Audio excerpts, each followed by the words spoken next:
Deal TV, learn and earn.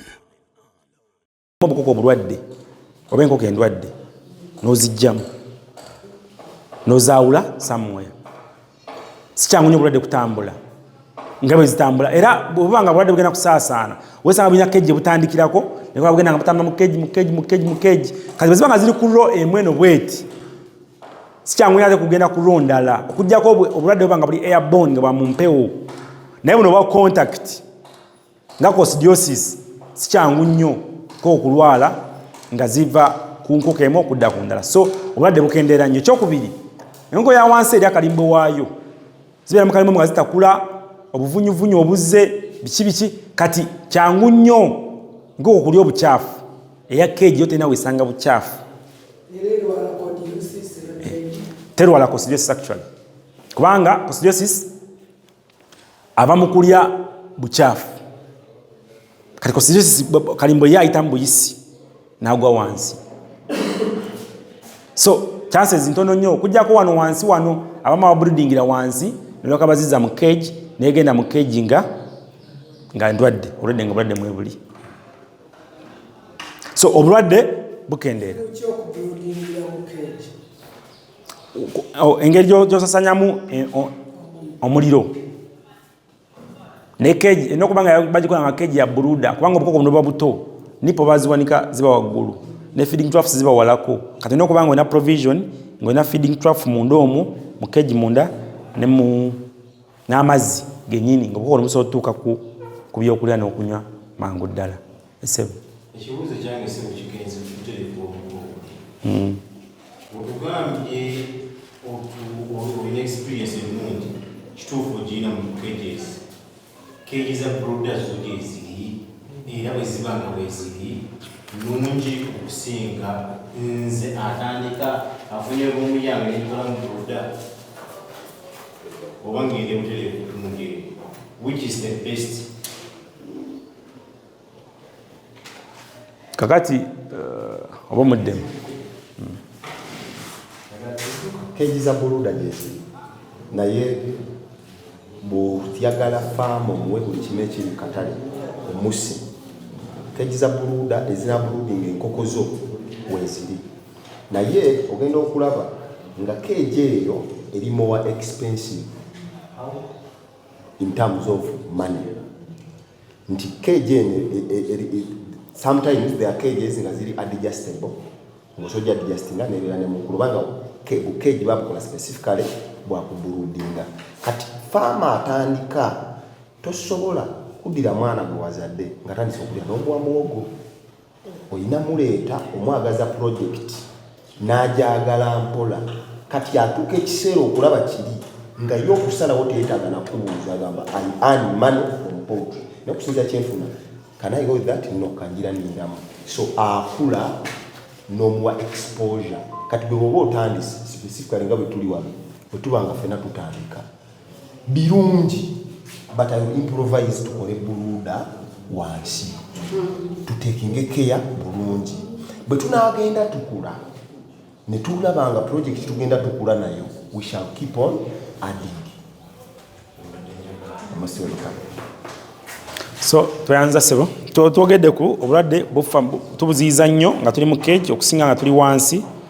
Ekirala olina emize gy'oziyiza mu faamu kati ogeza nga amagi ogalya. Omuntu wa cage bagamba nti omwana omu omukozi omu asobola okulabirira enkoko 100 mu cage, kubanga kyakola kiri kimu asaamu emmere ku makya muno mu feeding gutter n'akomawo mu afternoon n'ayongeramu amagi gakuŋŋanya lwaggulu.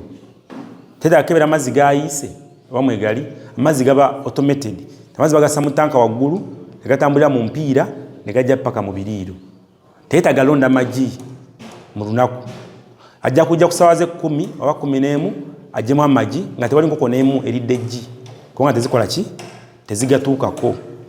Naye wano mwana wabaffe aba wansi olina okugalondamu oluvannyuma lwa ssaawa ng'emu, ogenda olondayo amagi okuva ku ssaawa nga 3 okutuuka ku ssaawa 6 koka weesinga obiikira. So olina okuba nga amagi ogaggyeyo mu biki mu bibiikiro, otherwise esooka nga zibadde zizannya ne likakoona ne lyatika ne zirirya zisobola n'okulya amalala. Okwebojja kwanguwa nnyo eno wansi, naye mu cage tenkoko tezeebojja.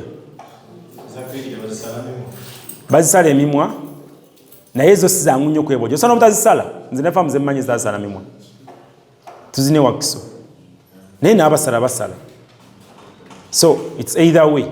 Waliwo enkoko ezijja nga ziri pre-cut nga emimwa bajja nga bazisaze nga kato, kati bo ne bataddamu naye abamu baddamu. Waliwo kye bayita laser debeaking, waliwo mashini gye bassa ku mimwa gy'obukoko nga buto nga bwe gujja eno bwegukula gukutuuka bukutusi. So ekirala feeding. Enkoko ya cage teryanga nkoko ya wansi. Enkoko ya wansi gyo wakati wa grams 12 ku grams 15 buli lunaku. Enkoko ya cage omuntu asobola giwa grams 9 ku 12 ekekkerezaamu, kubanga yo terina nnyo byekola, tebuukabuuka, tedduka, tetakula, yo olumala okulya n'okunywa ng'ewummula, omubiri nga gukola magi. Newe baya broiler era eya cage eyanguwa nnyo okusinga eya wansi mu broilers. Cage nungi nnyo, kyangu nnyo bala enkoko zo. Wano mu floor wano mu deep wano omuntu asobola okujja n'abamu enkoko 10 n'otamanya, naye mu cage omuntu amanya mangu nti wano teziwera, kuba goba wakasettinga n'ogamba nti buli compartment erina okubamu enkoko 4. So gy'osanga tewera 4 obulizaawo ebibuuzo. So cage erina ebirungi. Amazzi, enkoko zinywa amazzi nga mayonjo obudde bwonna. Enkoko eyo baagikola nga erina kunywa fresh water. Bw'okwata amazzi nga gabadde mu nnyumba y'enkoko n'oteeka wano drinker, ngweda zinywa nga weeri amazzi mwegali. Omuntu bw'anajja n'amazzi amalala nga gali mu drinker n'agateeka wano, ogoloka zijja wano okunywa, ate zigivaako eri, kubanga amazzi ago gabeerawo ebbanga n'esulamu omumwa, gafunamu ekisu. Amazzi agafunamu ekisu. Tobalaba tugamba abantu nti amazzi gasobola okuba mu kiyumba naye nga teziri mu gganyu kuba makyafu, kuba gabugumye ne gafuna ekisu. Muli mu drinka megabe osi tugasaamu eddagala ne livaamu ekiwoowo ekitali kirungi. Manyi mu batuba tulisa mu ndiisa oba kye bayita palatability, okusikiriza kw'ekisolo okulya emmere. Abakozesa obulungo ne mukene mumanyi nti emmere gye muwa enkoko erimu akawoowo. Akawoowo ako kasikiriza emikoko okujja okukola ki? Okulya. Era bw'oteekawo emmere akawoowo ne kaggwamu, tezisikirizibwa, zijja kujja ziri lwa njala. Naye nga tewaliwo kasendabaguzi, tewaliwo kasindikiza kujja kola ki? Kujja kulya. Enki?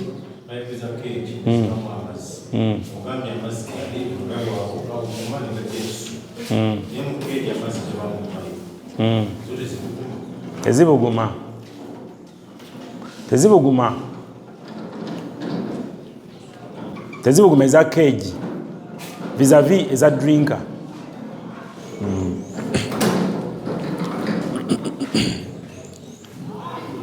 So eyo cage deep litter, the advantage yayo esinga ddala kubeera nga yo ya layisi, sente ntono z'ossaamu okubeera nga ogikola. Cage erina kizibu ki? Ekizibu kya cage ekisinga olw'okuba enkoko zibeera mu kifo kimu ebbanga lyonna ziremala, era bakiyita cage paralysis. Enkoko yandiyagadde okuba nga exercisingamuko amagulu gano okuguma obudde bwonna, naye olw'okuba nti si bwe kiba ziremalamuko. Bwe ziba ziremadde kiba kirungi enkoko n'ogijjayo. Bw'oba ogirabye mangu n'ogijjayo n'ogissa mu sick bay oba mu kalumu akali separate, eddamu neeterera n'ogizayo mu cage. Naye bw'olwawo ogiraba ekimala ebbanga esobola emalira ddala obulamu bwayo bwonna, ezaddamu kusituka.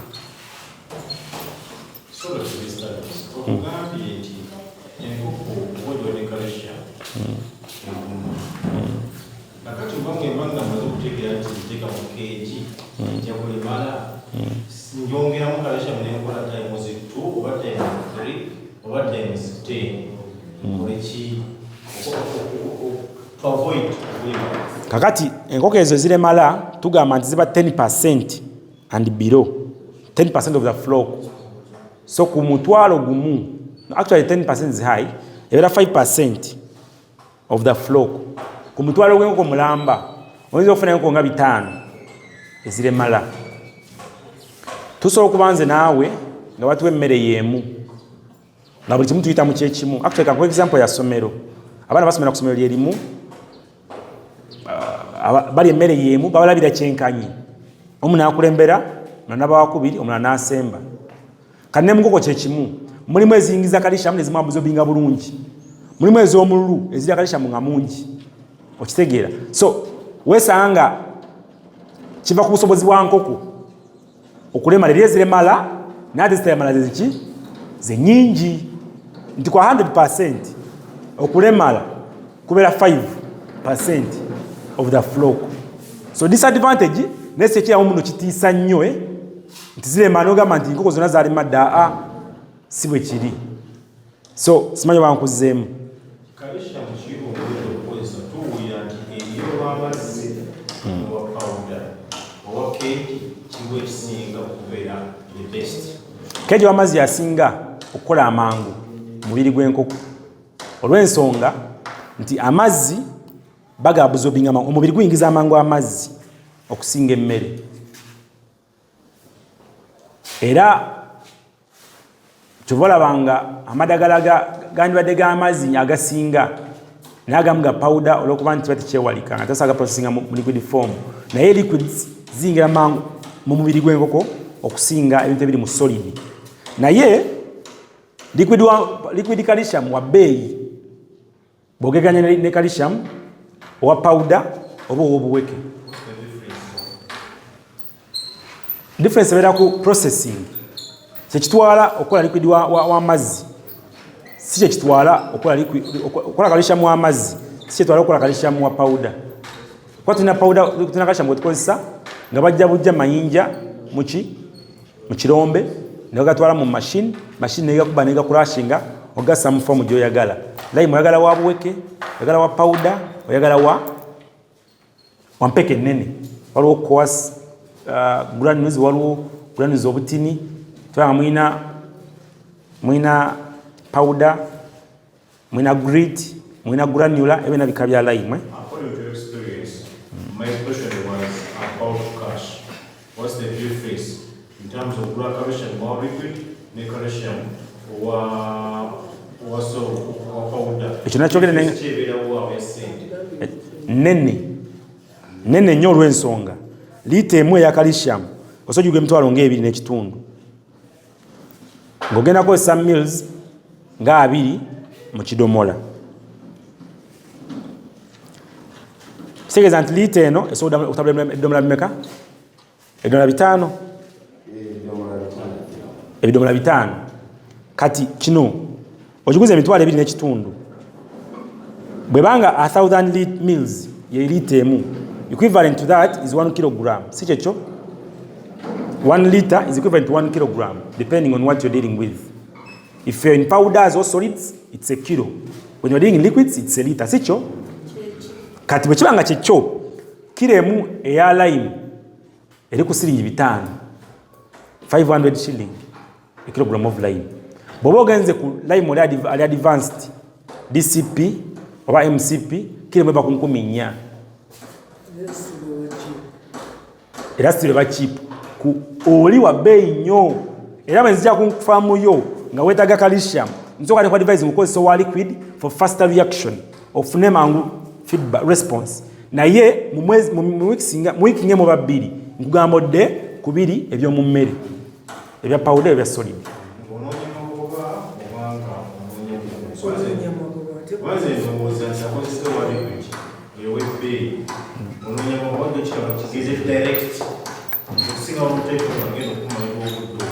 Tosobola kisustaininga. tosobola kisustaining era teriyo faamu.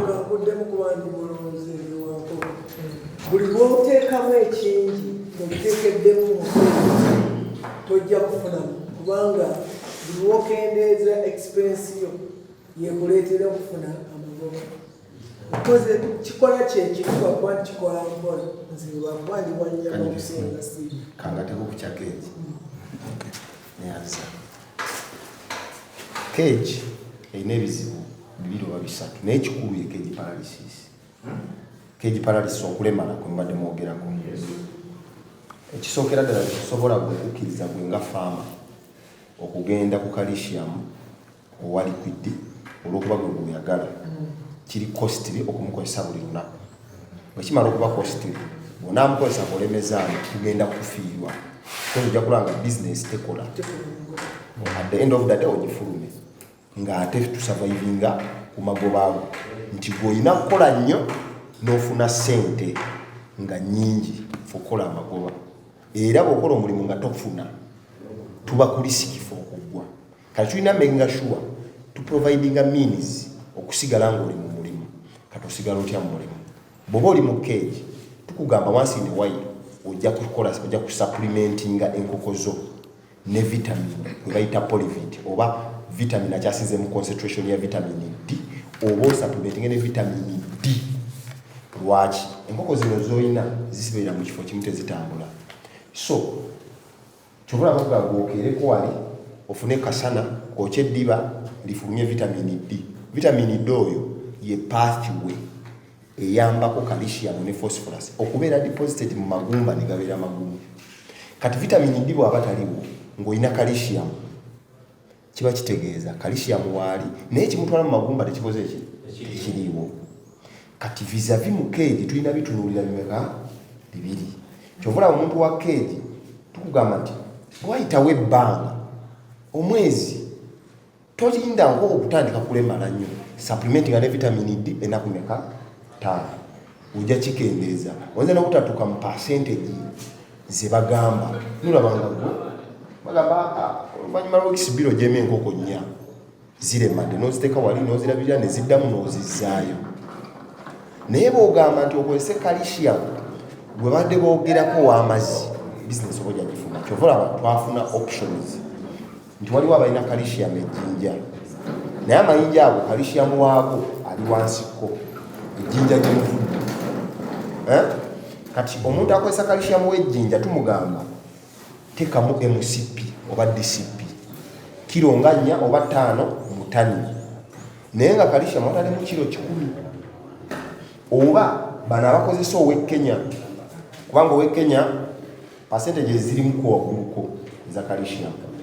Kati bwe ziba nga ziri waggulu tukugamba kozesa gana amayinja gakuwe calcium wabula making sure enkoko zirina vitamin D amala nti ne bw'abanga mutono atya mu mayinja gano pathway weri ajja genda. Kyovula bw'ofuna challenge ng'oli mu keegi nga calcium tulabye mulungi kyagambye nti tukugamba sooka onywese calcium w'amazzi zo zistabilizinge.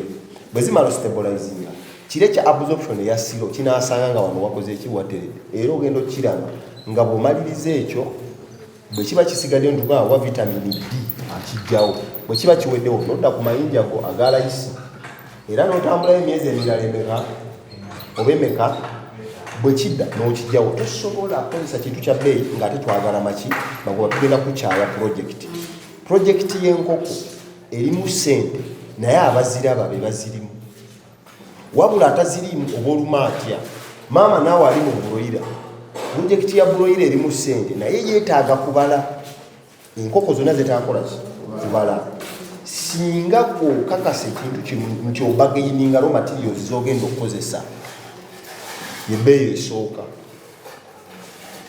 Kano kankayiseewo omusomesa n'ansonyiwa siri nnyo mu technical team. Amagoba g'okola ku kintu togafuna ng'otunda ogafuna ogula nti ngenda kusuubula emmeeza ya sente meka nti ngisuubula emitwalo 18 bageni that meeza kubanga okitegedde bw'ogisuula 18 ogenda gitunda meka 2 kati gibagaini nge bagikole 17 kati bw'omala ogibagaini ne bagikola 17 olishuwa amaze okukola amagoba emitwalo emeka ora ataalamuza bayinza n'okuba bagimuwera ku 19 you are going to suffer the same expenses, is going to suffer the same bills. At the end of the day, you are making different profits.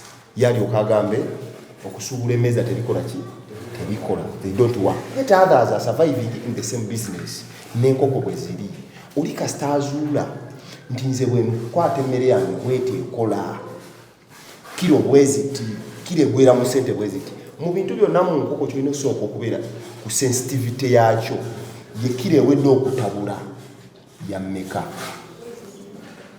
kakunkayisizaawo obuyisa nti amagobo gakola ogula osuubula wangisebo neyanziza toyanza gesebo so tubali twogera ku nsonga ya cage ne depleter tubyogedde kati njala tukomyawo ensonga ya cage ne depleter kakati tuba tumaze okutandika n'ennyumba yaffe tumaze okizimba y'enkoko tutegere tugenda kukozesa ki tugenda kukozesa cage oba tugenda kukozesa depleter bwe tuba tumaze ekyo kitegera tulina kuba nga tuteekateeka lita nkoko kakati olwo wasazeewo ngenda lunda za nnyama ngenda lunda za magi nze nganze njanya enkoko ey'amagi olw'ensonga nti yo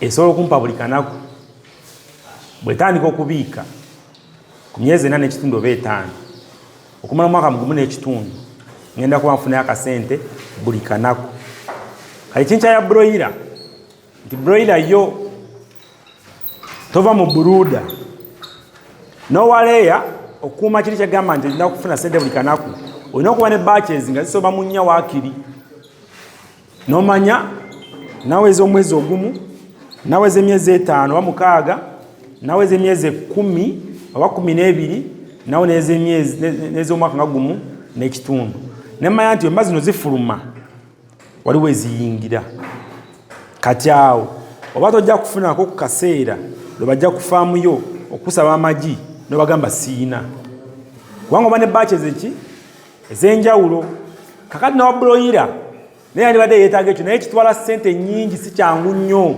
naye zi kampuni ziringa zi SR zi kukukiiki bakisobola kukukiiki buli kanaku baaluza enkoko ezingira mu buluuda naye buli kanaku basala enkoko ezingira akatale so, buli lunaku bayingiza enkoko mu buluuda buli lunaku bafulumya enkoko kati awo ba mu bizinesi kubanga buli kanaku oyingizayo akaki akasente kakati kugeza ennyama zitwala sente ntonotono kubanga ojunidde ebbanga ttono ebirungi byayo nti ennyama kokera ennyama okuva ku wiiki emu paka ku wiiki ey'omukaaga ebiseera ebisinga awandi badde ogitundira awo wiiki emu weeks 5 abamu batundira naku 5 actually kutta kyaba kinyika ku mukaaga ziggwamu buggwi kati aba kitunda sente mmeka enkoko emu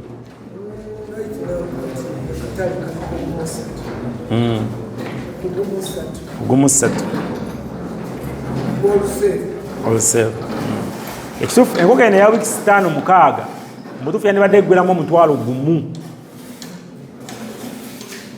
era obanga oyagala lunda enkozo 100 nomanya nakadeka nga kensimbi naye omutwalo ogwo nakwanga wazimba ennyumba nga weeri zifiira nezidrika nga weeziri kati omutwalo guno gugenda mukulya gugenda mugula kakoko namukujjanjaba kati era ababroiler abasinga afunako 3,000 ku 2,000 2 ku 3 ebiseera ebisinga ebiseera zebafunako namanya mu mwezi gumu na broiler zange 1,000 amafunako 2,200 je mitwala meka 2 kati nagamba ate bwe ninde nkoza zange 1,000 manu nze nko 1,000 sofuna million meka 2 kanafuba kwekyo nga guba obukadde bubiri ku nkoko lumeka 100 kitegeeza abataddemu obukadde nga buna akadde nga 100 abataddemu sente mmeka milioni 10 kubanga buli nkoko tugisaamu mutwalo gumu tukola enkoko 10 ezo milioni 10 n'amanya milioni 10 zikolera milioni mmeka 2 buli mwezi okufuna nomunayo omuntu nno ng'afuna milioni 2 omwezi si kusaaga okufuna omuntu afuna milioni 2 buli mwezi si kusaaga bali onera nyumiza statistics za Uganda nga ziraga nti omuntu afuna kadde kamu mu Uganda oba bitundu nga biringa nga 2 oba bikamu nga abantu ebitundu 8 ku buli 100 tebayingiza kadde ka nsimbi omwezi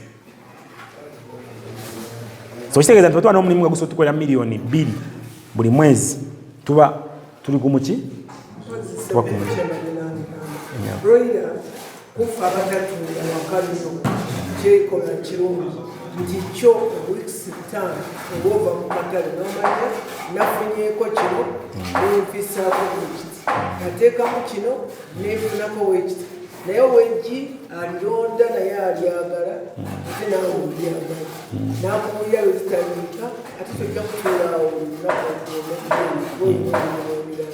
fabalunda broiler ekyo kyetwagala kubanga tuyinza kutuula wamu kulunda muki omwaka naye nze mu mwaka nyinza okulundamu emirimu gyagenda enaka wangi wamu era ntukolanga okusinga alunze ejji ebisimanyiiro kati nalirundako dda naye nze nyama nalaba nti broiler ensingira kusingira ejji tweyanze genyabo agambye nti ye engeri gyatali mulimu gumu ebiseera ebisinga nga atambula naye mwetagisa nnyo okubeera ku ground okulondola amagigi ate okusinga nkoko ez'ennyama tweyanze kyayogedde kituufu nkoko ey'amagi ekwagala n'obeera nga oli so neya broiler nekwagalawo naye obanga olina abantu abasobola okulondola obulungi omulimu ogwo basobola okugirabirira kakati wangisebo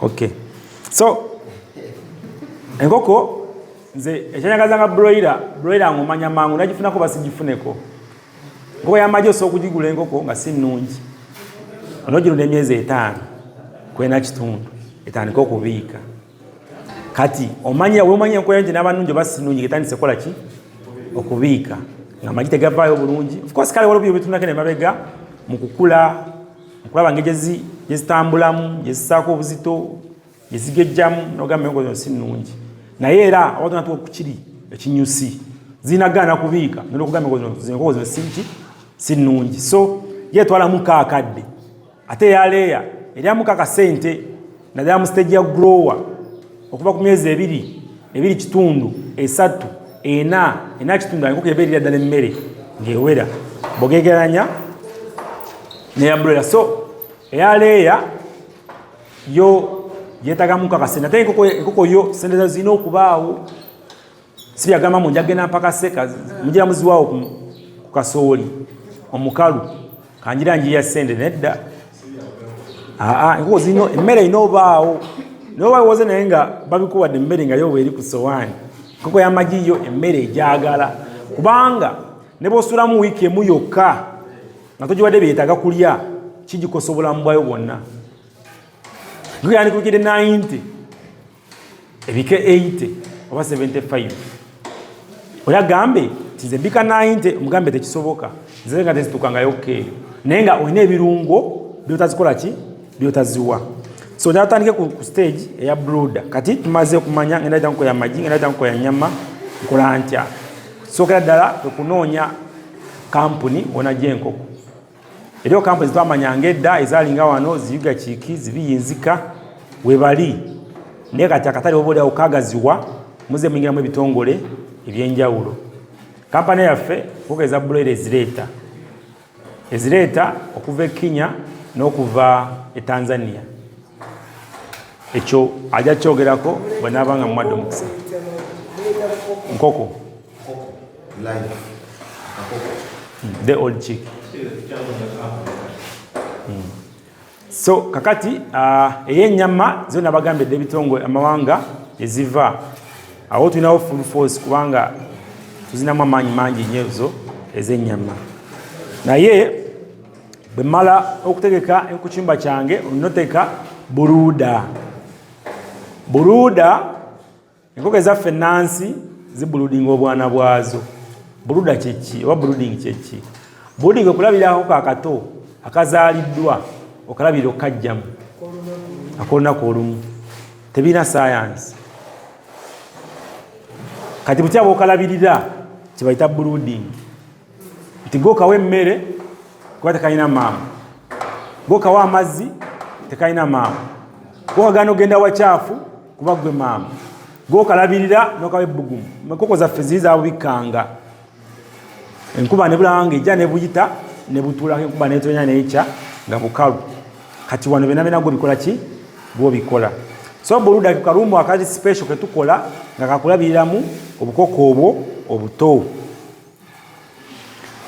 Obukoko obwo obuto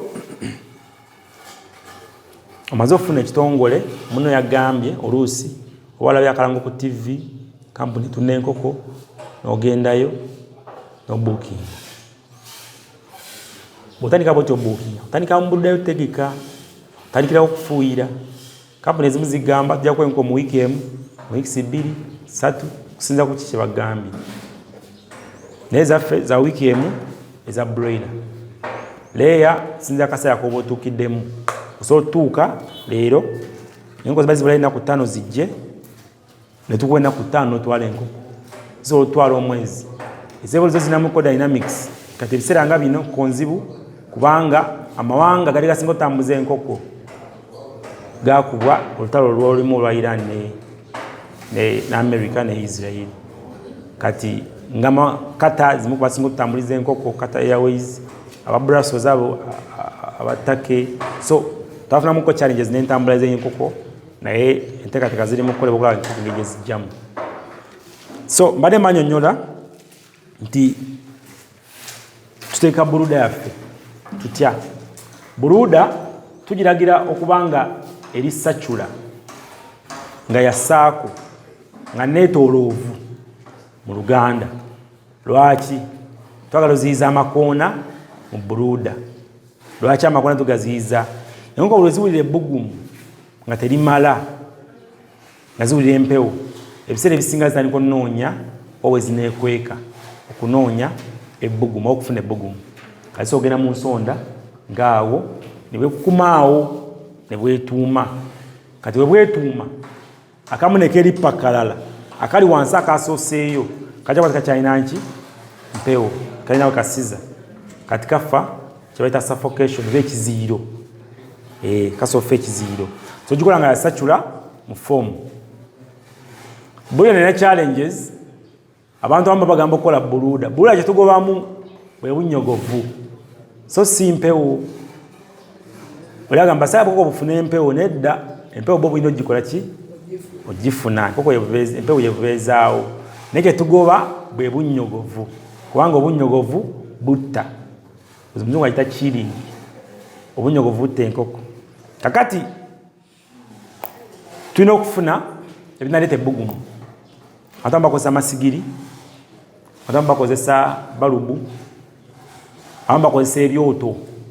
Koko ndala nga nnyingi basobola okukumawo n'ekyoto ne bakisaako waggulu ettaka. Oba byeto myali mbirabyeko? Ekyenkwe ekyamanda. Mwali mbirabyeko ebyoto, olinga buludinga omutwalo nga mulamba ogw'enkoko. Amasigiri ago gayinza okuba nga mangi nnyo. Kati kye bakola okozesa byoto. So ab'ebyoto mwebali. Naye kye tuba tulaga ffe lyebbugumu eribeezaawo enkoko. Wajoolijja tuza obutalabayo nnyo. Kasali banga wajoolijja si wa bulabe eri nki? Eri nkoko esebo. Manda. Manda mukwano sinku. Kakati okwata buloka osobola okukwata buloka ezaffe zino eza bulijjo ezizimba, buloka emyufu. N'okola buloka okwetoolola tugambe ekyoto kyaffe kigenda kubeera nga wano we wati. Kati ofuna buloka zino n'okyetoolooza nokola ekintu kati nokola awantu nga wetolovu nenga wetolozaawo buloka ye osobola kwambula buloka nga 3 waggulu ojja ozipanga ezamuka nga 3 waggulu kamano yiwamu amanda bwe wamu amanda nosaamu omuliro negwekwata osaamu eryanda eryomuliro negakwata amanda ago gakwata kirungi nnyo netubikako ettaka ebbisi tweta akadongo olw'ensonga bw'owuleka nga kiri open omuliro gubumbujja nnyo egwakalumu ne guggwawo kati amayinja gano okuba nti oba ogapanze bupanzi tegasobola siringa kumalamu space eyingiza mpewo era empewo eyingiramu mu kyoto muno ekola bulungi nnyo sebo ensuwa nazo zikola bazibomolamu obutuli obusobola oyingiza omukka ogukuma amanda gali agali munda ensuwa nazo zikola era ensuwa esigiri ebyoto ebyo balubu olakosa balubu kubanga wena amasanyalaze gali standby osobola okozesa balubu oba nga okozesa balubu ezo amasanalaze bwe gagenda nassaamu esigiri oba ensuwa naye ekintu tusinga okwetaaga lyebbugumu erimala wonawona owulidde akasaba nga bufunye ebbugumu erimala kakati ova ku kyebbugumu kiragamu ekitangaala kozina okuba ziraba ezinayingiramu kubanga bulina olaba emmere bulina olaba amazzi bulina oyiga okoko buno kaba kavudde munda mu lubuto nga tekalina kikamanyi so kalina okuba nga kasobola okulaba ekigenda mu maaso okufuna ekyokulya n'ekyokunywa. Buluda yaffe eno tugisaamu obukuta wansi waggulu ne tugibikako ebipapula ambazi building paper wala bakozesa amawulire naye kasitoba nga obisseeko ebipapula lwaki tukozesa ebipapula toka bikozesa kaveera kubanga ekipapula bwe kigendako amazzi kiganywa ne wakala naye ate akaveera kuba tekayingiramu maki mazzi kaba kajja gakuuma nga wabisi akatwagala buluda yaffe ebeere nga nki nga nkalu nga terimu bunyogovu oba mazzi. Lwaki okola otya? Lwaki ogatta? Ekipapula n'akakuta. Akakuta omugaso gwako kusika amazzi agava waggulu. Ezo lwaki tusobola kukuta mu kiyumba ky'enkoko. Ekipapula ekitegesako nti enkoko eba tennakuyiga biki biriibwa biki bitaliibwa esobola okuwuliramu akakuta. Tuva tubikako n'ekipapula. Bankuzeemu. Ekipapula bajjamu ku nnaku 5 ku 4 ng'ojjamu ebipapula nga buba butegedde ekyokulya kifaanana kitya nkijjawa kiwunya kitya so buba butegedde ng'ojjamu ebipapula nga bubeera kakuta kasobola akakuta ak'emmwanyi kasobola kwako omuceere kasobola kwako empumbu ak'emiti akakuta ako kiba kinyina okakuŋŋuntamukko ebiseera ebisinga kuba kamanyi okubamuko enfuufu eyinza okubeetera ssenyiga amangu so kiba kirungi nnyo n'okakuŋŋunta n'olanga buli olufufuge lwo olw'enfuufu luvaamu n'olwokasaamu mu kiyumba. Okufuuyira kikulu nnyo. Tufuuyira eddagala eritta obuwuka ebaita disinfectant. Madagala mannya agali ku katale ag'enjawulo gakozesebwa Virocid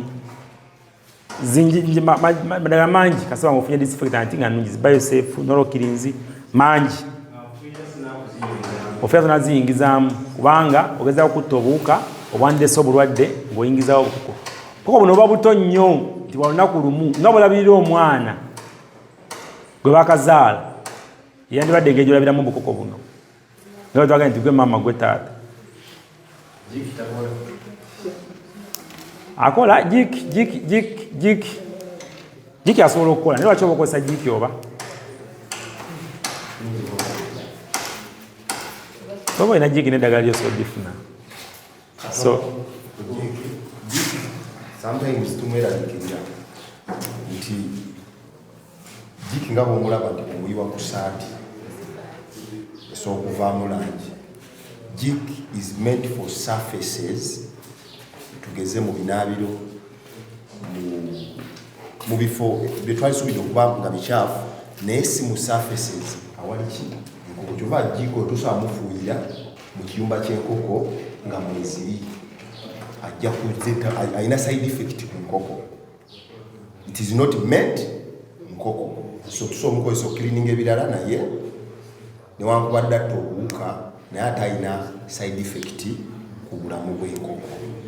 Kati kyetukola, we choose those disinfectants is specifically designed okukola ku bisolo. Nti nga bayogedde ku virosid, bayogedde ku norovirus, bayogedde ku obolyawo waliwo ne disinfectant endala bagiyita waliwo virosid, waliwo verosid, waliwo norovirus, waliwo viruki ne biosafe. Era bw'oba olonda ng'oli guided, waliwo disinfectant nga ziri selective, nga zita bacteria nga tezita virus. Waliwo disinfectant nga zita byuma.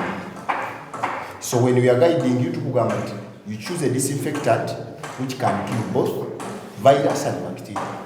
So that bw'oba ofuuyira byonna bikola ki bifa. Naye bw'olaba nga something like it's a disinfectant oba ikolanga disinfectant naye nga designed for surfaces mu malwaliro, mu theatre, ugenda okwekanga it is not the same disinfectant we are talking about. Yes.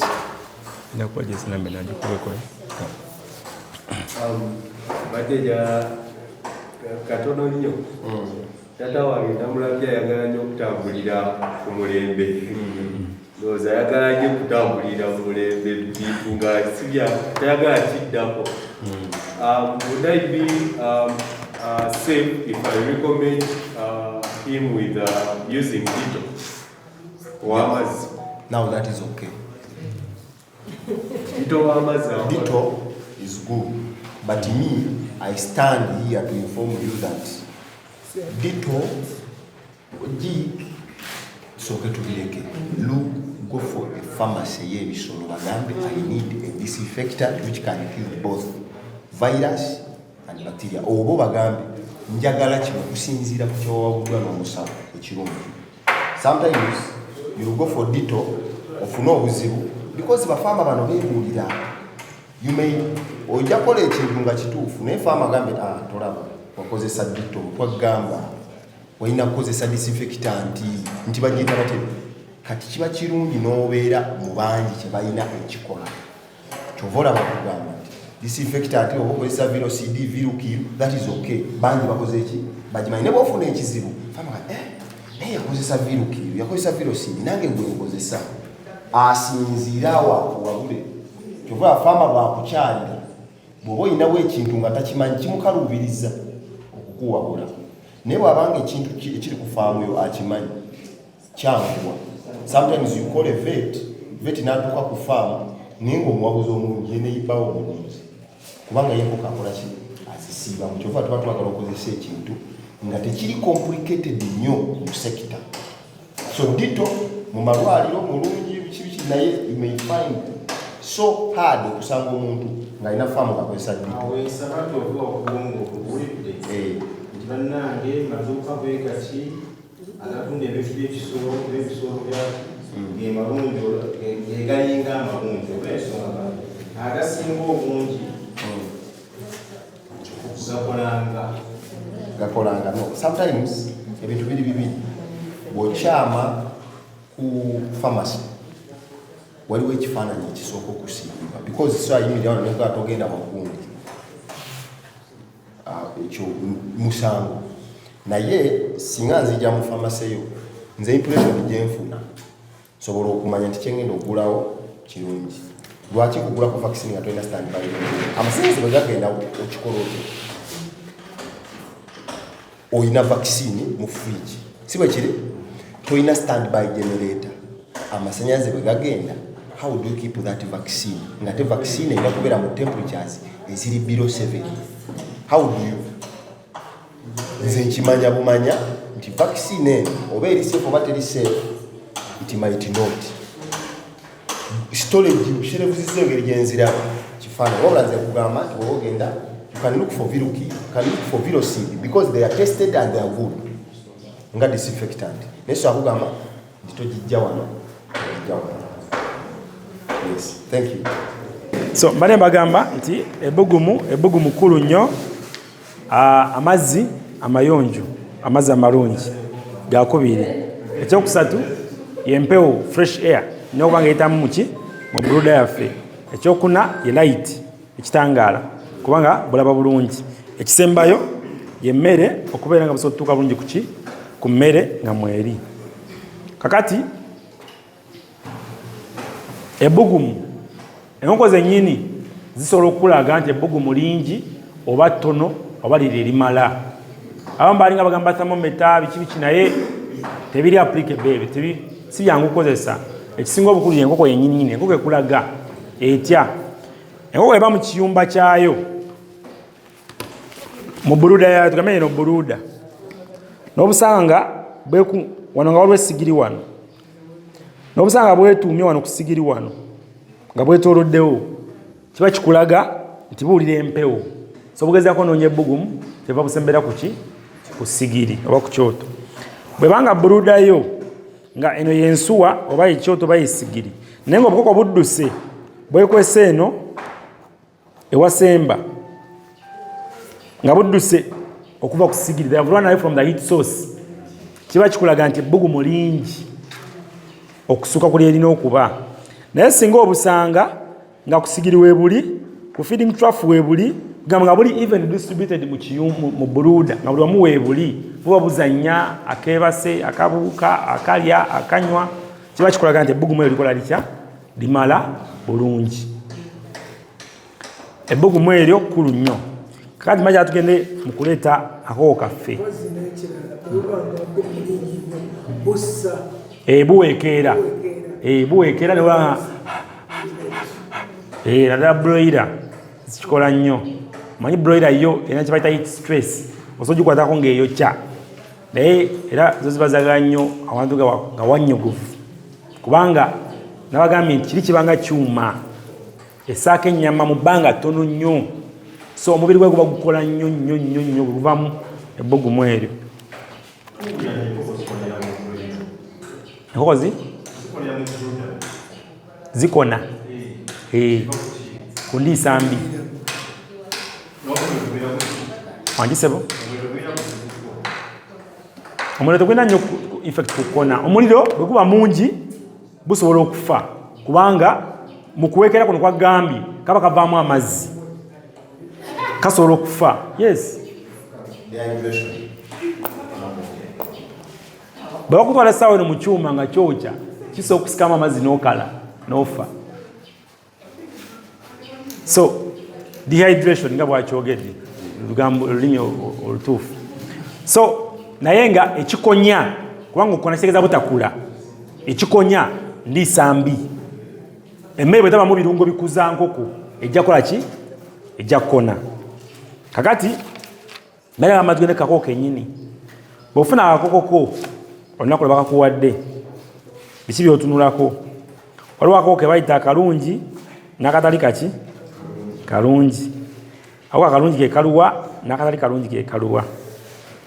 Koko yo bw'ogifuna bwe banga ya broiler, sitera kuba mu kkala ngifaananga kaba ka yero yero, kandi badde ka yero yero, awo nga kato olw'obwoya buno obubaako obuto. Kalina okuba nga kakalu, must be dry. Ekisungu kye kavaamu eky'eggi kiba kibisi.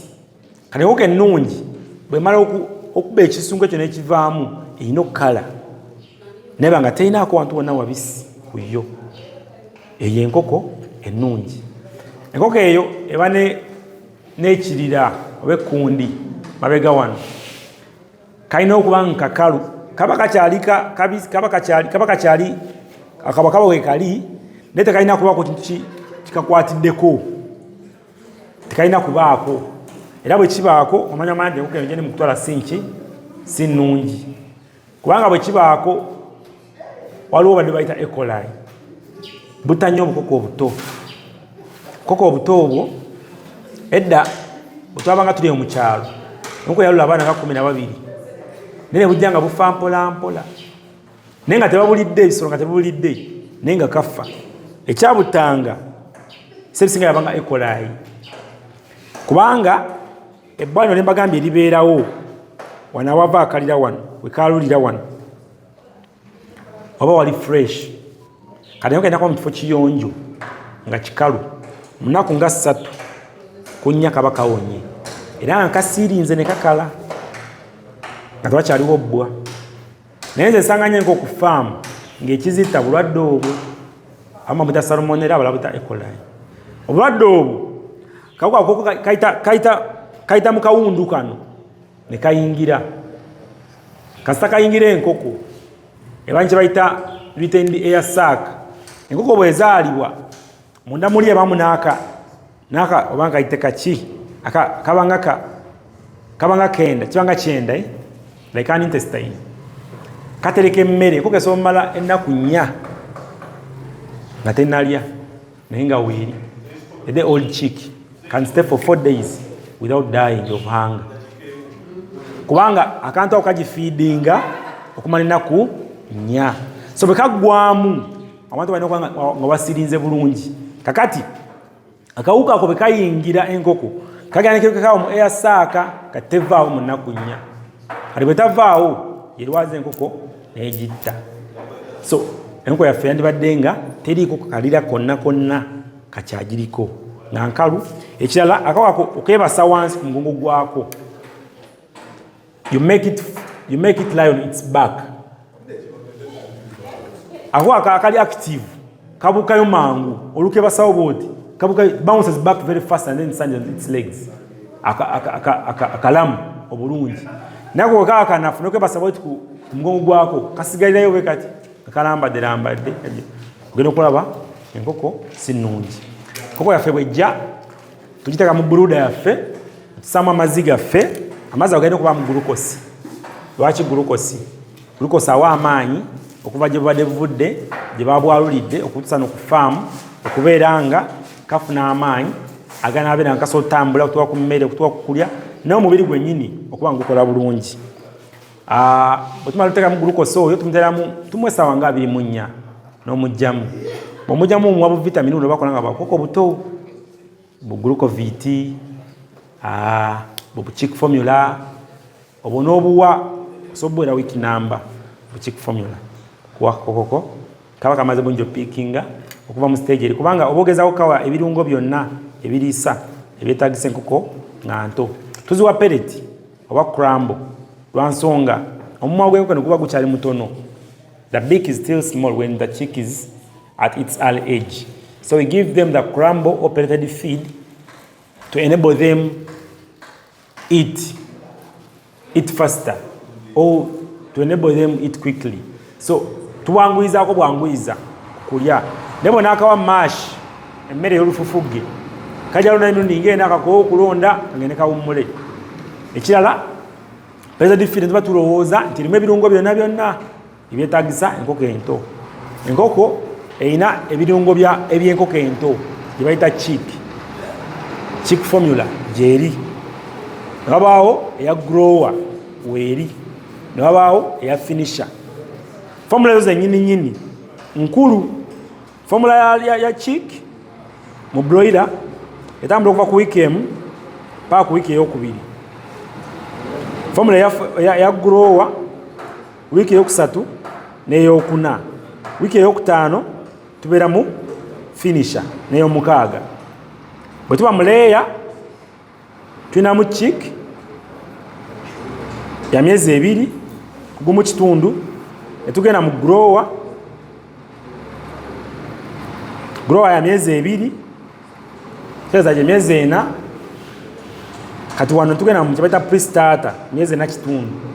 Pre-starter nko bagiteekerateekera okubiika. Pre-lay bagita pre-lay si pre-starter bagita pre-lay.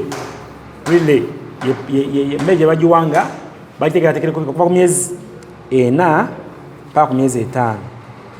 Netandika okubiika tebatera okuyita laying 1 okuva ku myezi 5 paka ku mwaka oba myezi 10. Niwere ka pre-starter. Ka pre-starter ono mu Uganda twaliwo kampuni ekola pre-starter ndowooza. Ono mu Uganda wali kampuni ekola pre-starter. Pre-starter ziri imported. Abalinzi bako bamanyi concentrates. Kampani zeta concentrates zeta n'akamere ke bayita ka pre-starter kaba kannaku 7 wiiki emu kaba kabbeeyimu naye kaba kalungi nnyo ku bukoko obuto era bwetesitese bulungi mu ssente kirungi okonoziwa ki pre-starter oba tebwetesitese bulungi oziwa starter ezirya starter. Kakati tumaze okufuna enkoko yaffe tutuwadde gulukosi tugiwadde kifomula koko weeri ebbugu mulimala bulungi ekitangala kimala light mweri amazzi mwegali enkoko yaffe ekula tuyija mu buluda eya broiler mu wiiki emu ku nnaku 10 bevudde mu buluda eyaleeya yeerwamu amalamu mwezi mulamba oba n'ekitundu. Kakati okugema tujabulajabula okugema tuleta vaccination ko okuva lwojja ku faamu ebiseera ebisinga waliwo ebagema ku lunaku olusooka ebintu nga Marex, Newcastle, waliwo obulwadde obugema at day 1 ku hachale olumala obwalula koko ne bazigema. Kakati ne wabawo obulwadde gwe bwogema ku faamu yo koko nga zizze ku faamu. Kati mu wiiki esooka ku nnaku 7 tugema Newcastle plain, ku nnaku 14 tugema gumbulo amamita gumbulo lamita IBD naye gumbulo tugema ku nnaku 14 ku nnaku 21 tuddamu Newcastle IB.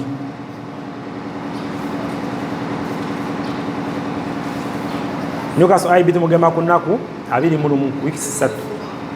So 7 days Newcastle playing, 14 days gumbulo, 21 days Newcastle IB. Vaccine bamwe ebika bibiri ebyamadagala, akawuka akaziiza Newcastle n'akawuka akaziiza IB, infectious bronchitis ebulwadde. Then ku nnaku 28 noddamu Newcastle plain oba broiler abamaze okugema omwezi oguba guweddeyo tewazaddamu kugema okujjako babanga nazirundira ebbanga ddene awo asobola okuba nga asigala maintaininga Newcastle ne Newcastle plain buli wiiki asobola okugema. Kati owaleeya naye byeno byakola era ku nnaku 7 agema Newcastle plain, nnaku 14 gumbulo, nnaku 21 Newcastle IB, 28 naddamu Newcastle plain. Kati ku myezi 2 ze weeks 8 agema fowlpox. Ku myezi ze myezi 2 ze weeks 8. Kati wakati wa weeks 10 ku weeks 12 n'agema fowl typhoid, akayiso anako mu kifuba ka typhoid aba akayisako mu kiwawaatiro ka pox. Pox mbamwita kawali mu Luganda akuba amabwa ku nkoko ogisanga erika amabwa namba lusinga bikalu obanga bibisi yebaita fowlpox. Obulwadde tubugema kikulu nnyo, ekitugemesa tyoziiza bulwadde kola ki kujja, naye mukuziiza obulwadde bw'okujja osevinga bingi nnyo. Enkoko bwerwala efa, enkoko bwerwala ogula eddagala gijjanjaba, enkoko bwerwala esala amagi oba negana okukula. Enkoko bwerwala ofuna toba na mirembe ng'omulunzi. Kati zingamba abantu tubakitegeeza kugema mirundi emeka gigeme, kubanga ogema kwa layisi nnyo bw'ogeregeranya n'okujjanjaba ddala. So tugema enkoko. Obulwadde ku faamu webuli, ogema kikamuka ku kitukola okuzitangira okulwala vaccination. Era omuntu akuwa enkoko akuwa kye bayita vaccination schedule. Nsobola nga bino byenkugambye nga yakyukamukko katono nga yagamba nti ezange ojja sooka fall typhoid osembyeyo fallpox oba gambe Malix oyo muddemu omugeme. Kakati supplier wo agamba butya bw'onaagema enkoko. Obulwadde za njawulo naye kiba kirungi nnyo bwe ziba zizze ku faamu n'oyita omusawo n'akola okunoonyereza bulwadde ki obuluma enkoko. Bw'oba omulunzi aludde mu bintu ng'oludde ng'olunda si ebisinga muyigira ku mulimu. Bw'olaba omusawo tekola efumye kalimba wa green n'omweru, musawo bwe yajja n'angamba ngule tetracycline ne tumugula ne ziwona n'omugula. Kisobola okukola by chance, oyinza kuba kyoteebereza nga kyekituufu ne ziwona. Naye oyinza kuba kyoteebereza nga si kyekyo, kiba kinyina oyita omusawo. Naddala ng'otandika naye bw'ogenda okula tubaddeko ku balunzi abaludde mu bulunzi ogenda otuuka omugamba ekyokukola nga yatandiseeko dda. Naye ebyo bijja ndaddi kosi mu mulimu nga gukola ki? Nga gutambula. Ng'ogwangaddemu ne gutambula n'oba ng'olaba butya bwe bitambula. Enkoko ya broiler tetugipimira nnyo mmere, tugiwa buwi, omuzungu kyayita adilibre. Naye enkoko egenda okufuluma sobola okulya kilo nga 4 ku 5 obulamu bwayo bwemala ku faamu. Saata enkoko ey'amagi erya kilo 8 wetuukira okubiika. Mu starter erya kilo nga 2, mu grower erya kilo 6, ze kilo 8 enkoko ewetuukira otandika kukola ki? Okubika. Bikuyambako okubala amangu oba osogera ku kyuma ky'emmere y'enkoko n'omubuuza mmere ya mmeka n'akuwa ebbeeyi kati n'ogezaako okubalabalamu amangu, ogezaako kostinga kwetegeka n'asobola enkoko mmeka n'asobola kulunda kyenkana ki.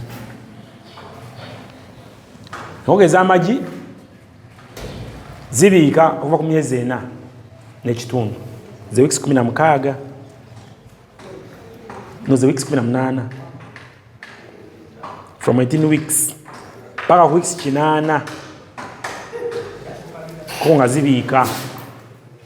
Naye mu kubiika awo stress factors nyingi. Obulwadde bugaana enkoko okubiika, emmere etali nnungi bugigaana okubiika, amazzi agatali malungi gagigaana okubiika. 4 months and a half, from 18 weeks up to 80 weeks, the bird is laying.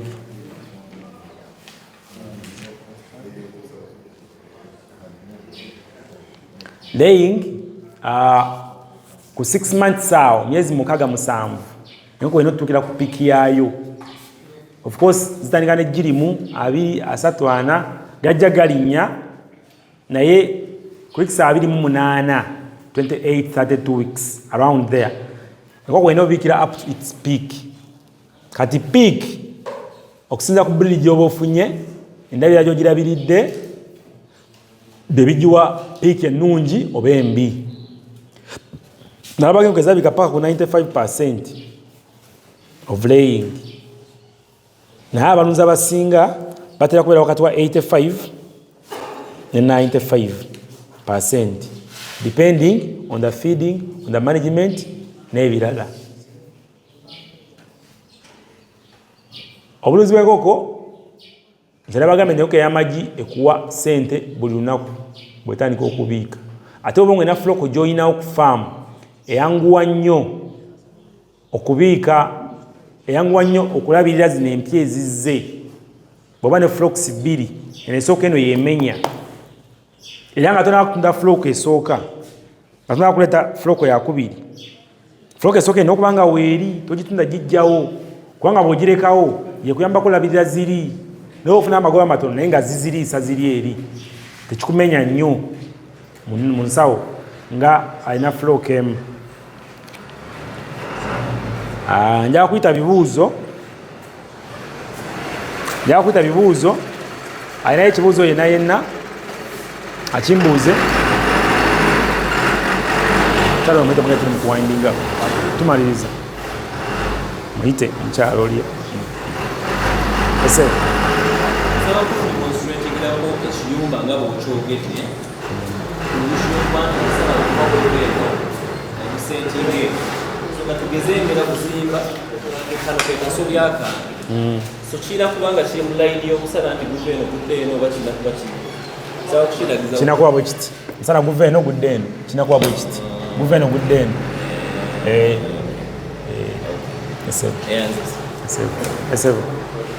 agenduza kuda ku buluda koko leso kuduse mu buluda obadde glucose kandi tutekadde ki okugiwa emmere kati tugiwa essaawa nga 4 after 4 hours oziwa emmere ojja nogiwa bwoti ku bipapula ebyo baba wataddemu nebutandika okulya kubanga tuba twagala ekyenda kiri kiba kikalu kati wasooka nogiwa amazzi gana galimu glucose kyenda kiri kibeera kinyogoga ne kibisiwala kati emmere no bwejja emulunguka mangu nekiyitamu okusinga obutaleetawo constipation yadambuza omwamiri agenze omuliro guno omungi era guzitana nnyo constipation nekwatira kakalimbo emabega ndoba nga tebufuluma bulungi kati abamu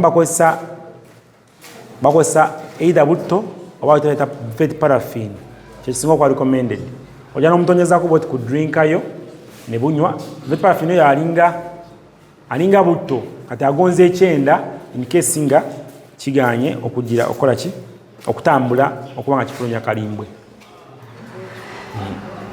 esebo. Thank you very much for your presentation. In accordance to the structure, I would like to know for people that are utilizing this space, if I'm told that I'm building the floor poultry house in Yakalina, at what height or how many floors am I looking at to store?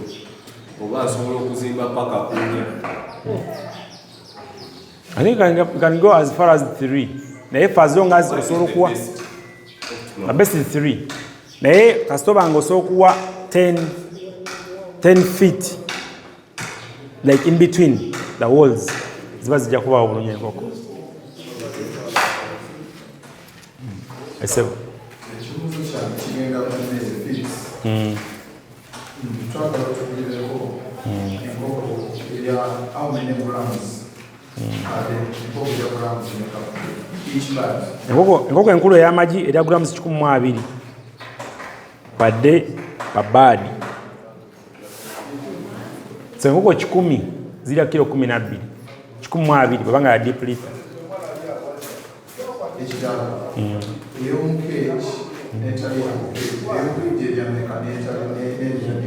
Eyamukeeji esobola okulya grams 10 ku 9. Actually abambazi wa 9 ku 12 naye eri bwemandi wakuwa range ya deep litter wakati wa 12 ku 15.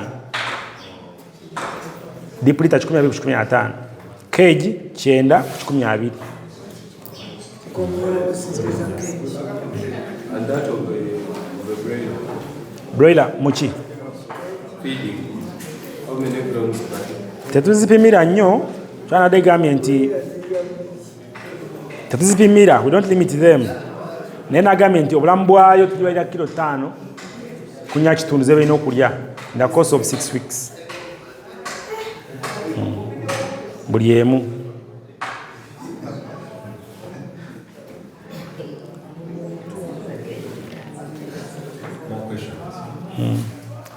Esebo. Ennaku zino oyinza okusanga nga mulimu concepts ate ne wagira wabeerawo emirimu yaffe ya bulijjo ofunye omugenyi ekiki wekolerenga bulimu. So kati bwoba otandika geze badde oyagala otandike nga ekisinga okutuza emabega nnyo yekutandika ate n'otuuka wakati otadde esentezo n'oba nga olimireddwa. So kati oluweereza recommendation ki in concept fixing concepts nungi nti tezimenya zo. Bwogula akalungoko oteka mbotesi lime moka gye mulabe ne baddeko lime kasooli maize brand concentrates Okay, waliwo ziri zikamu percent bata 10%, 5% ng'ofunayo soya, ofunayo mukene. Naye concentrates obuzibu bwazo nti amagoba g'ofunako gakka nnyo kubanga emmere eggwera mu ki? Mu bbeeyi. Nti kiro emu entabule ey'akalungo esooka mu 12,000. Kati ono kyadde agamba nti mwena mugula ebintu bye bimu, olina agamba nkola, olina agamba sikola. Magiki abaawa, magiki aba mu bikozesebwa. Nti era ono yagambye nti ososanga omuntu nga abiika ebitundu 9 ku buli 100, n'osanga omulala ng'abiika 95 ku buli 100, ng'owe95 akola ssente okusinga ow'e9. Onsinga amagi amangi n'ate nze kusinga amagoba, okusinga ssente ezitufuna mu nkoko. Lwaki? G'oteekamu nnyo bw'ogereranya ekyofunamu. Nteekamu kitonotono oba kisaamusaamu naye neefunamu kinenene. Oba ntegerekeka. Kati ffe tulina akalungo kayitibwa Pioneer. Tolaze muna nsawo. Tulina akalungo bakayita Pioneer. Okay. Thank you. I'm sorry to interrupt. Mayinjogera mpandiika. When I talk about costs nebyossaamu, akalungo kalungi apeni. For example, when you are getting your 35 stock of 30%, in the case of broilers, you just get maize bran and broken. Sometimes some people don't use maize bran. They use broken and kalungo. They just mix and give. It's simple. And that is it. But after a research, people are saying poultry project is not a performing business. And people are saying that the business is performing. They are liars. So people came up with different researches. How do you align the 35 stock of 30%? It's you get vitamins and the amino acids. After mixing those vitamins and the amino acids, you get sunflower and soy. You mix with a higher percentage of soy. Then you pour the calculated vitamins and amino acids to make a single bag of 35, depending on the calculations. So those people say, can we get local available materials? Not here. So people came up with what you call a macro pack. These macro packs, they originate from the same companies where you get concentrates. But they see, there are people are saying, we mix our own. Because concentrates are expensive. So they had to create something like an alternative. That's where the macro pack came from. Let me finish your answer. So a macro pack and a concentrate, they are almost the same. But what differentiates them, you source your own soya and sunflower. Then the concentrate, they source for you sunflower and soya. They mix them. For example, I think you have heard about I think you have heard about where you're buying soya, you're buying sunflower, maize, and maize bran. So farmers who opt for that, they will get more effort, they will get more profit compared to those ones abakozesa brand broken. Chiva ku value addition. Ona akwata vitamins n'akola macro pack. Macro pack yennyini gy'akyusa n'agikolamu concentrate. Naye concentrate bw'amukola akuba sunflower to the maximum. Nti sunflower agenda kwekweka mu soya. Kati gwe kyolaba, it is more of soya. Soya aba contributing ebitundu nga 8 mu ebyo mu 5 ku 100. Kati soya ono gwe bw'okwata akalungo kikyolaba. Olaba kimama gwalonda. Mostly olaba ngalinga soya yekka. Netaba soya yekka. Wabula soya olwokuba ye percentage esinga obungi akweka other ingredients. Kati ye kyakola akwata macro pack, bwakwata macro pack n'agitabula ne soya ne sunflower. Bweba macro pack ngeri 2%, ajja kukola soya, ajja kukola concentrate ngeri 20%. Bwebanga macro pack eri 2.5%, ajja kukola concentrate ngeri 25%. Bwebanga macro pack eri 3.0%, ajja kukola concentrate ngeri 30% stroke 35. Wabula kyakola bwamala okukola bino ng'abitabudde, aba akoze kye bayita value addition, agaseeko omutindo ku kintu kyakoze, so ayongeramu ku ssente. Soya gwe wandiguze bbeeyi ya wansi, wali mu kalungo omugula bbeeyi kubanga yakoze value addition. Kati concentrate ono mukwate ng'omuntu eyaguze ekikajjo. Ekikajjo kiyite macro pack. Concentrate muyite ekikajjo kye basusizza ne bakiteeka mu kaveera. Ekikajjo ekiramba ojja kigula nusu 10 mu nnimiro, ate batememe ennyingo 2 bazikuguze nusu meka 5 mu kaveera kubanga agaseeko value. Kati ono faama obimunyonyola ne yeesalirawo nti concentrate gw'ogula kituufu oyagadde baakusoosingidde good quality soya ne good quality sunflower, but can't you source the sunflower and soya in your home area or in locally within your country which can make what they made for you? If you can, why do you go for concentrate? First question. Because it is value addition. So bw'amala obikola concentrate gye kugwera mu mitwalo 17 yakugaye tugitunda 19. And you will buy. Why? Kyangu y'ebintu. Madamu kyabadde agambako nti broiler zo abaana wali ejji alikuŋŋanya naye alyagala naawe olyagala. Broiler nze mba nzimanya omuwendo mbala ne ŋŋamba nina broiler 4 bw'alipootinga omulambo waliwo keesi yafudde alina okuba ekifaananyi ate biki okyegedde. Kati wanno ono atabudde concentrate ajja kukola amagoba. There is no doubt because amagoba gajja baako. Naye ono yoli bwe nakugambye yagenze okugula ekintu teyakoze eki teyakiramuza kimala.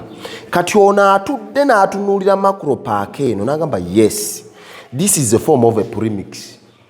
If I mix this nengula soya locally available of good quality, nengula sunflower locally available at good quality, nembyetabulira, do I match this one? At the end of the day, you will find on a tabula macro pack, na tabula concentrate, they are getting the same percentage. Now the question is, chiro yo wa macro pack egwera mumeka, chiro yo wa concentrate egwera mumeka. That is the logic. Because you don't want to decampaign the concentrates. They have been sustaining the market for long. And we don't want to decampaign a pack because I'm selling it. You get? But me, I'm selling it after discovering that if someone uses a pack, he or she will stay in business for some good time. For us, we survive on farmers. Without farmers, we cannot survive.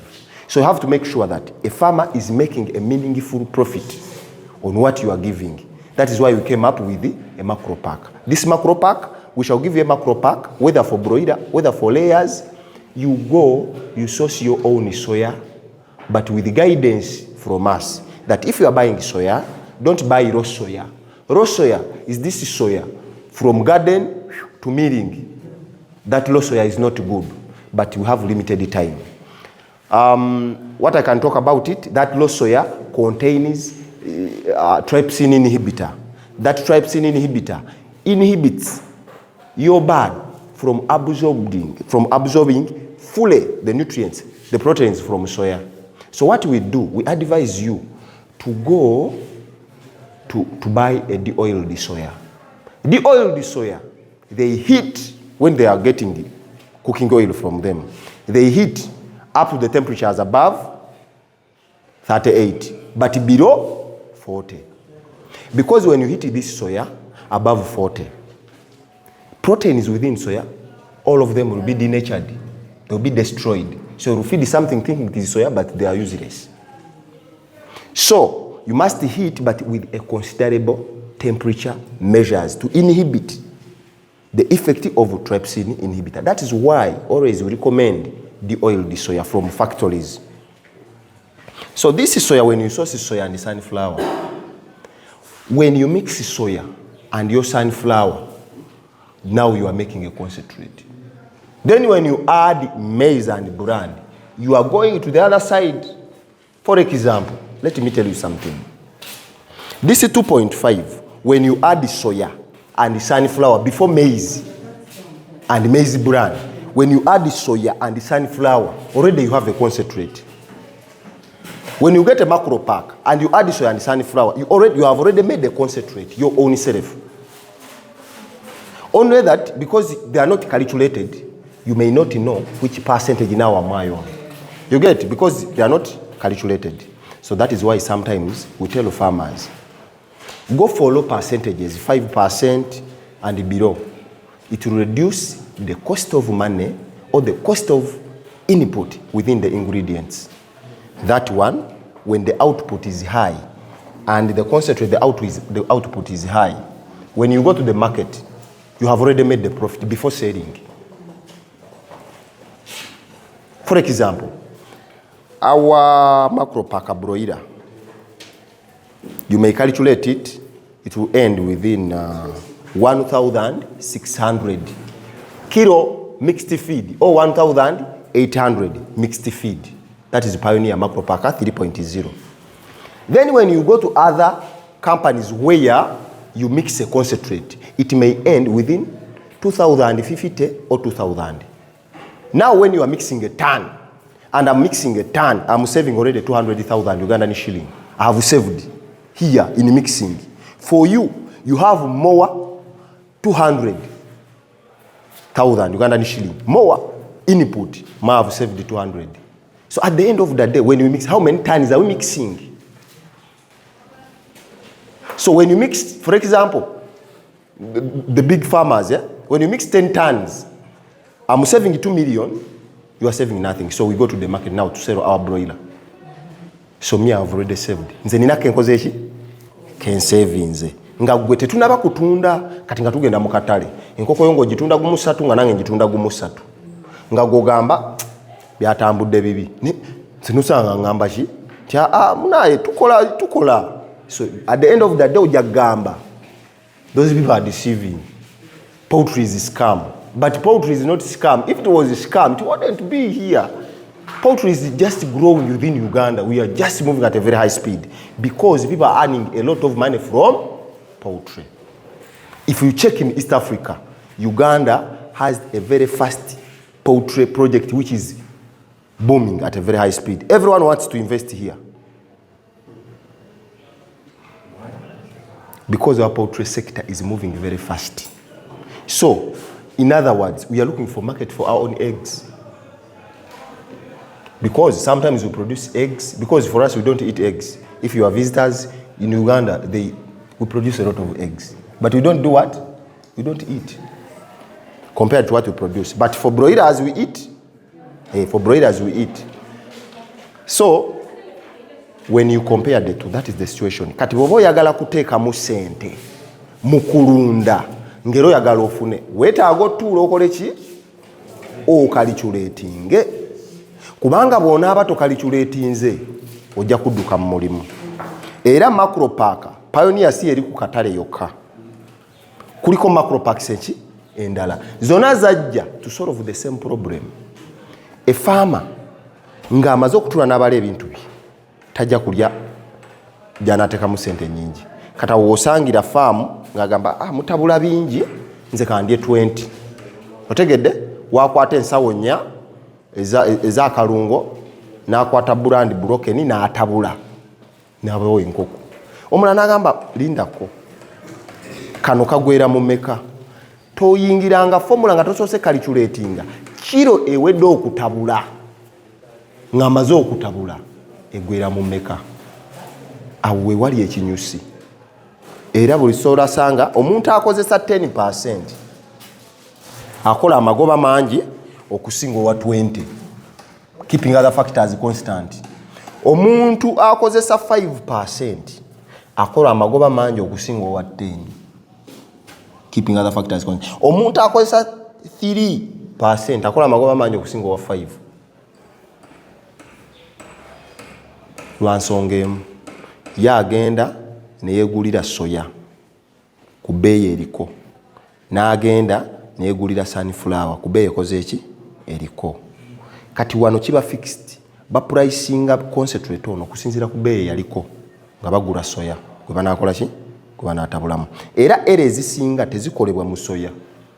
Mu bintu bino byonna byenjogedde, era ezisinga tezikolebwa mu ki mu soya, zikolebwa mu buntu buno gwe bolaba mu paaka: methionine, lysine, toxin binders, vitamins, amino acids. Bw'okola ensobi mu obwo obuntu, enkoko tejja kufuna kikola ki kimala. N'ate bw'ogikola mu soya kiyinza n'okuba insignificant ne kitalabika bulungi, ne wano kirabika nnyo. So nze nganze, I would recommend you, when you are choosing, you choose a formulation which will favor you locally and internationally. Nzizeemu ekibuuzo kya formula. Saagala munyimirire wano mu kamera bagambe omusajja yabadde akuba emmere yaffe. You are free to use 20 and 35. You are free to use a pack. But sit down and do what? Calculate. But of course, as me, I would say use Pioneer. You get? But I won't force you. You get? It is after knowing what you want. After knowing what you want, and you sit down, you calculate. But at the end of the day, formula for a macro pack, newe ba si Pioneer, newe ba andala, formula ya macro pack eba wansi compared ku formula eza percentages eza wagulu. Emmere njimaze. Ekibuuzo ekirala. Soko noje Jessica ku WhatsApp. Ekibuuzo ekirala. Mixing ratio. Okay. Kamba mixing ratio 100 kgs. No, I'll give you in a ton. Broiler, yes. Tuogere ku mixing ratio ya broiler. Ya broiler. Okay. Mu broiler kanyikoja kunyamba abantu bano tubawe ku formula muri nyamusambulo chwa si nyingi naye ntono. Mu broiler mu mito gwe mabere. Mu broiler formula tuina sitata, grower ne finisher. Mu broiler kati the funny thing, someone who makes pellet will come and say, pack for me but not in the bag of what? Of Pioneer. Tulifembi? Pack for me Pioneer but not in bags of what? Pioneer. Because Pioneer is a raw material. Other words, for people who make pellet. Yagenda akole pellet wadembo musakatale nga mukoze mu branding name endala wabula nga gwatunza ate toyina gamba nti nguza muzeeyi gundi, because mukatale that is bad. Naye Pioneer formula ya starter okozesa bikasooli ebitaano 14 I think. Broken maize 14.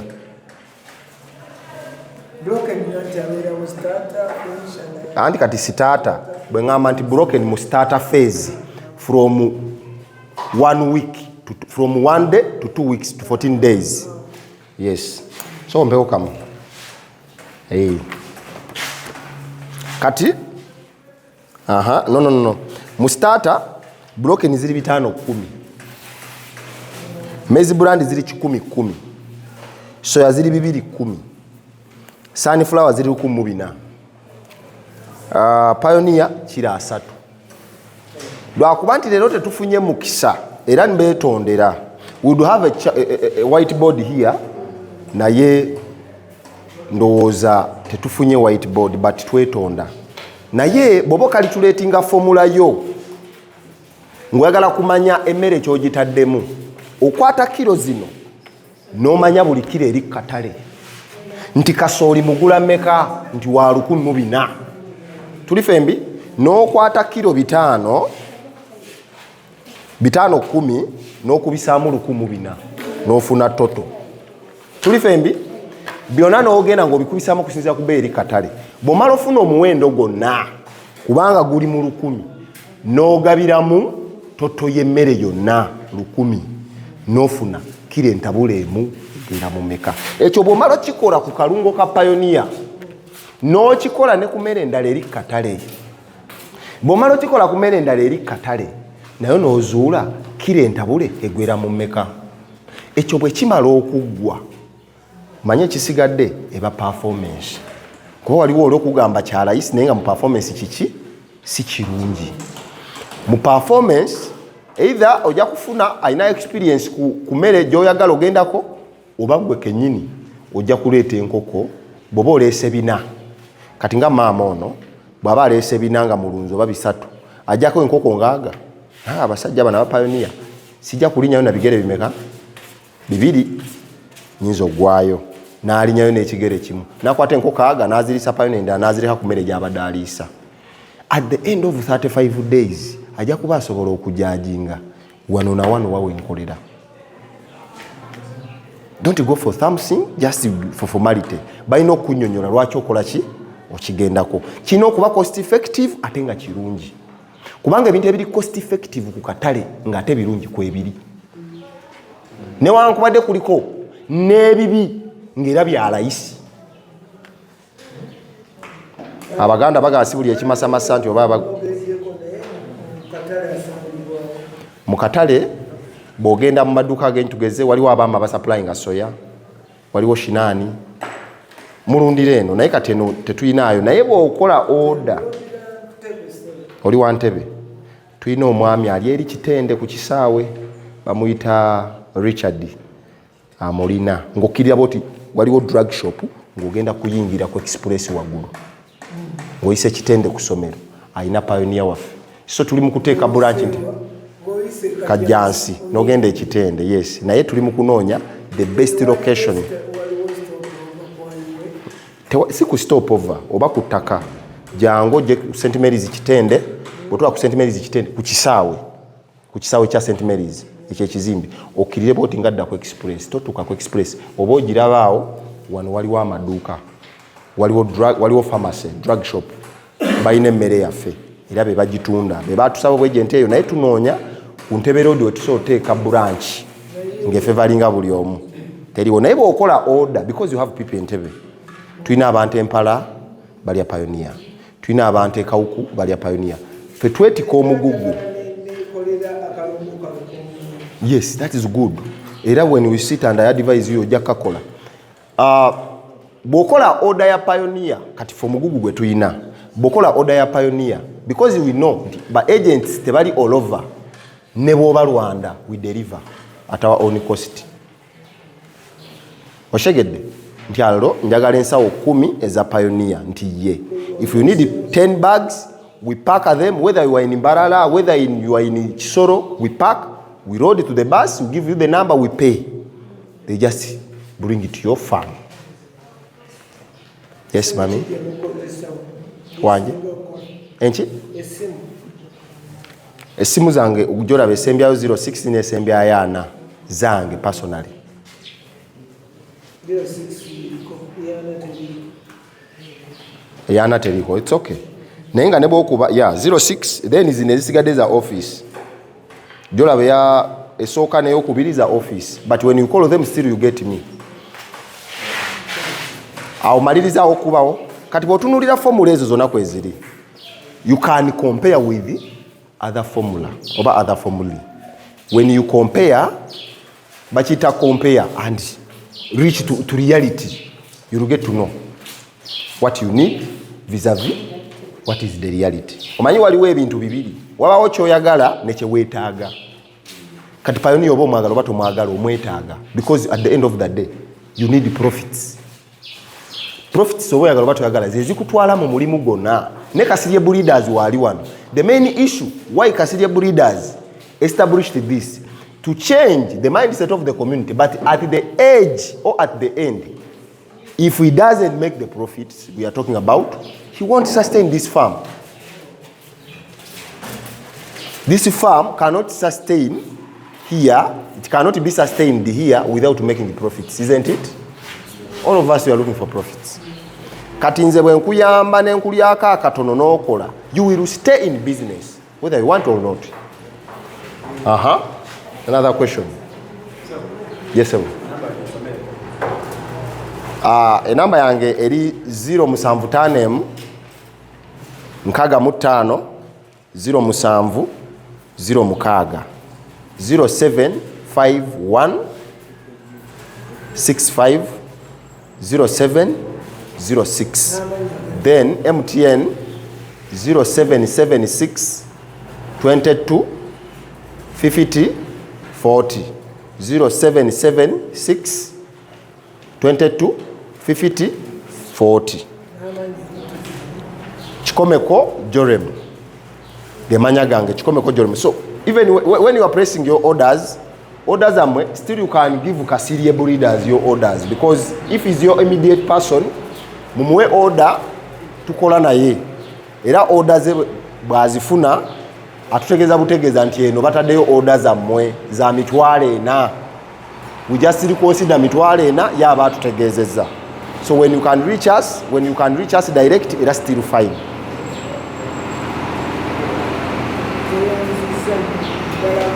Njagala. Yes, I want to close this session. Yes, boss. No, we just the moment you place your order, it will come to your farm. We want to first create, because akalungo kano bekali kajja. Obulungo bwa macro pack bwali bujja. Bwafuna okulwanyisibwa concentrate. Not until people realized that naye wano tukola nnyo okusinga wano. We first establish people in the region, then we netugabayo agency. Yes. Waliwo ekya twagalagalawo session eno abantu tugenda mu diary. Tugenda mu kato.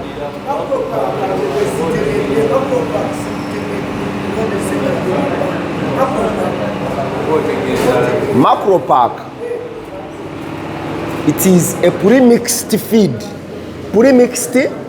containing amino acids and vitamins, which can later be mixed with sunflower and soya to make a concentrated feed. That is the definition of a macro pack. It is a pre-mixed vitamins and amino acids, which can later be mixed in sunflower and soya to make a concentrated feed.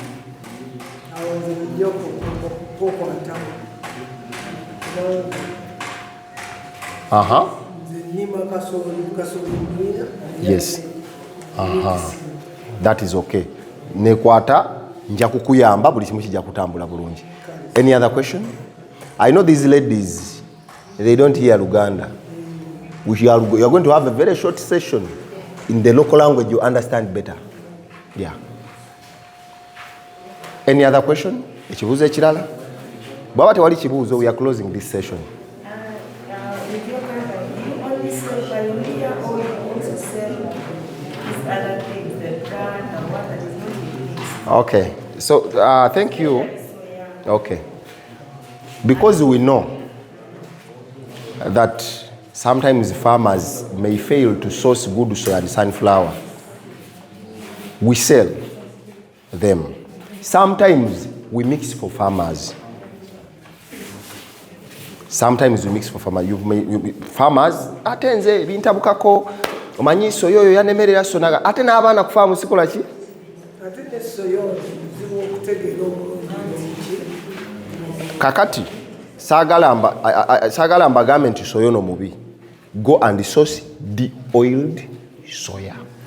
De-oiled soya, whether Nairagro companies za wano zikola buto zimulina, tuina Meru, tuina Mukwano, tuina Nairagro, bonna bali wano. Oshegedde bonna balina soya ali de-oiled. De-oiled oyo mulungi nnyo to the maximum. Nti ensonga lwaki tubagaana soya ono wa bulijjo bw'omugula omutwala ne bagamba siikako, because oli kinene n'olyoka oyiwa mu kikalaayi n'osiika. When you during the process of kusiika, do you manage temperatures? You cannot manage temperatures. So when you don't manage temperatures, assume you have gone above 40 and you will go above. When you go above 40 degrees C, when you were studying in the secondary school, they say above 40 degrees C, if your temperature goes above 40 degrees C, you die, because enzymes are said to be denatured. Same thing. Enzymes are protein in nature. Same thing. Soya is protein. So above 40 degrees C, when you just enter 41, all the protein is destroyed. So in koko zija kulya, they'll be eating something like not soya.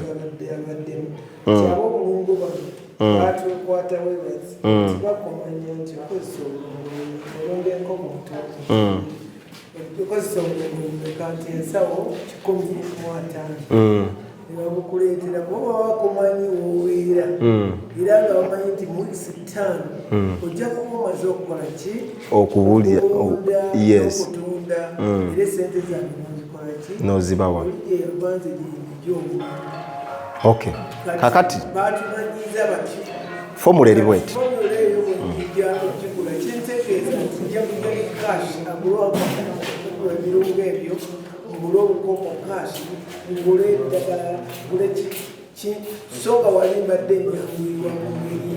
Thank you for that good question. Mama olaba. Bogende China. Wano waliwo abasiraamu, waliwo n'abadivent oba oliawo. When you go to China, when you reach China, and you discover that the only meal which is delicious there is pork, and is the choice, do you die of hunger? Do you die? You won't die. You enjoy pork. Ebira unatunyonyola ng'okomyewo nti nze nalya poko nenga nali musiraamu. Oba bw'ogendayo wano tetulya misota and you discover nti amakovu the only delicious meal you can eat in China. What will you do? So kyekijja n'olugero nti bw'ogenda ebulyambwa olyambwa. The formula you find there, if you don't adapt to the formula of marketing which is there, you have no business there. So gwe kyo tekikutiisa. When you come on board and we discuss, maybe we agree on terms and conditions, then we proceed. Our offices are ziri Wakiso Hoima Road. But I can assure you, nina client empala, aine nkoko mutwaro waleya. Nina client ekauku, webaite gobaye gogonya, muba sister. Obamanyi wano wane kauku. Nkoko eziriyo zonna nze nziriisa. So ba client tubayina kukuba eryo, but yagamba mwansuubiza. Okay. That is okay. Kibuze ekirala. Ndi sure obudde butukutte ate nga twaze kuyiga bibiri saa musanvu ziweze. And you agreed saa musanvu ate mmere bwetuuka ffe tugalawo session. Mbadde nsaba tukome wano. Ebisigadde tujayita ku masimu. Buli kyewetaaga okumanya ojja kimanya. Ate ne training zizino okufaamu wano tezikomyewa wano. For today it may look nti tusomye, it is not enough. Mu poultry every day you learn new things. Tujja kuba tukyanyumya kukuliisa ogambe nze nafuna ekifuba wange tekikola ki tekigwayo. Tubenga tukyanyumya ku bulwadde ogambe nti ezange ziremala. So poultry we keep on learning, but for now mukirize tugende mu lunch. Mukama bawo mukisa.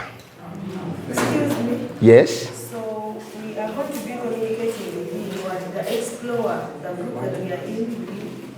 We join the group. Are you in the group? If I'm not there, I'll make a way to there. And if not, you have my number. You can call me at any time. Fetetwe baka. Tetuina weekend. So even if it is at 2 night, when you call me, I will reply. Believe me. If you find that a call, okay, nange ndi muntu.